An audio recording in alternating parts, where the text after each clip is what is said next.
ஒரு பொதி மூட்டையை தூக்கிட்டு ஒரு தாத்தா போனார். போகும்போது நல்லா கவனிச்சுவாங்க, ஒரு பொதி மூட்டை தான் கவலைங்கிற மூட்டைன்னு வச்சுக்கிறோம், தூக்கி வச்சுக்கிட்டு போகும்போது லேட் ஆயிட்டு ஒரு மாட்டு வண்டியில ஒரு ஆள் போது, ஐயா நிறுத்துங்க, என்னை அந்த ஊர்ல விட்டுருப்பா தம்பின்னு சொன்னோடனே சரின்னு சொல்லிட்டு இவர் மேல ஏறிட்டாங்க. ரொம்ப தூரம், ஒரு 4 கிலோமீட்டர்னு வச்சுக்கிறீங்களேன், 3 கிலோமீட்டர் போயிட்டார்.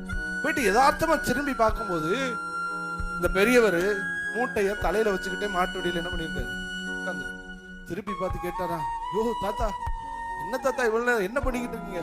இல்ல தம்பி, என்னவே நீ பாவம்னு நீ மாட்டு வண்டியில கூட்டு போற, என் மூட்டைய தூக்கி மாட்டு வண்டியில வைக்கலாமா? அதான் உனக்கு ஏன் சிரமம் தூக்கி நான் என்ன பண்ணிட்டேன் மேல வச்சு.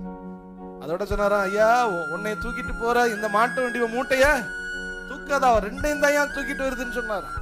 இன்னைக்கு நிறைய பேர் வருகிறோம், கவலை உள்ளே இருக்கு. எந்த கடவுளும் நமக்கு தைரியமா இதை சொல்லல. கடவுள் சொல்றாரு, உன் கவலையை என்கிட்ட வைன்னு சொல்றேன். அல்லேலூயா. உன் கவலையை என்கிட்ட வை. வைக்கிற இடம் என்ன? இன்னைக்கு நம்ம வைக்க தெரியல, வைக்க மாட்டேங்கிறோம், வைக்க யாரும் சொல்லி கொடுக்கல. கவலை வைக்கப்படுகிற இடம் என்ன? முழங்கால் போட்டு கண்ணை மூடி வானத்தை பார்த்து, இயேசுவே நித்திய கண்மலையா இருக்கிறவரே, என் குடும்பத்துல எப்படி பிரச்சனை, என் தொழில் எப்படி பிரச்சனை, மன உளைச்சலா இருக்குது, தாங்க முடியல, தூங்க முடியல, எனக்கு இது தூக்கத்தை தாங்கப்பா, நிம்மதியை தாங்கப்பா, என் கஷ்டத்தை மாத்துங்கப்பா, இதுக்கு ஒரு விமோசனத்தை தாங்கப்பான்னு நீங்க சொல்லியிருக்கீங்களே. உன் கவலை என்கிட்ட தந்துரு, நான் என் நிம்மதியை ஒன்றை தர்றேன்னு.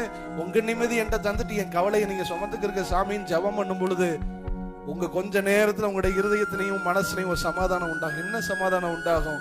அவர் உங்க கவலை அவர் எடுத்துட்டு அவருடைய நிம்மதியை உங்களுக்கு வைப்பார். காரியம் மாறிடுச்சா, மாறிச்சோ மாறலையோ, உங்களுக்கு ஒரு நம்பிக்கை இருக்கும்.